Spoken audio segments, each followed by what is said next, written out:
Here we'll see a typical find someone who activity, giving controlled practice of a particular grammar structure that we want to recycle. Here I've set it up for the present perfect, but you could use it for almost any structure. The class work as a whole group and they have to stand up and mingle. To make sure this type of activity isn't too chaotic, you have to make sure your instructions are clear. To do this, it's important to break them down into stages and make sure the students have a very clear goal at the end. If you look at the board, we have 9 squares. Very simple. In your notebook, can you copy the 9 squares? Like this big. Okay, just copy this. Okay, while you're finishing, let me explain. There is a question in English, that you could ask somebody about their experiences in the past with ever. What question could we ask? Have you ever? Have you ever, okay. When does that mean? Is that a particular moment in the past or any moment in the past? Any moment. Okay, so this one here, what question would we ask somebody?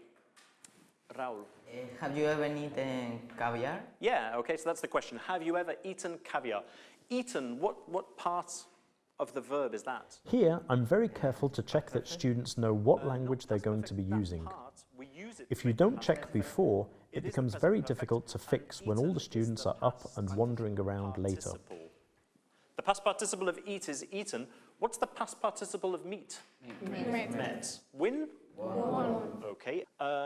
Victor, what's the complete question here? Have you ever visited the USA? Right. Now, we've got 9 different experiences in the past. There are 12 students here at the moment. What you are going to do in a minute is you're going to come here, walking around, because your aim is to find a different person for each square. Okay? So, for example, Raul, have you ever eaten caviar? No, I haven't. Okay, so in that case, I cannot write Raul's name here.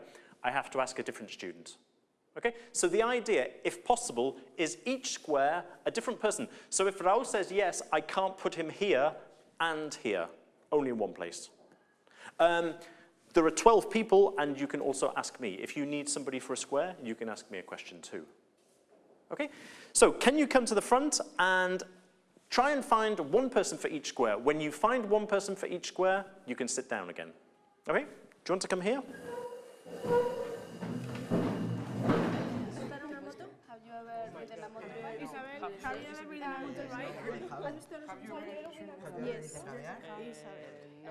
Yes. Right, we've finished. Most people have got different names. Appear on TV, okay. Who in this class has appeared on TV? Laura, okay. When did you appear on TV? When I was young. Yeah? How young? When I was 6 years old, they filmed me because I was acting at the museum.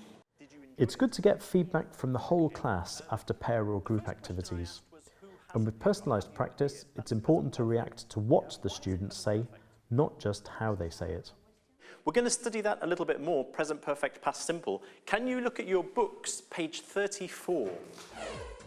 As you can see, this activity then leads into some more grammar work. The secret to successful secondary classes is having a balance between different types of interaction, different task types, and different kinds of language and skills work. By the way, don't forget that at the back of the Gateway Teachers books, you'll find lots of different photocopyable communicative activities. And there are also tips in the teacher's book about how to set up oral activities like the one we've just seen.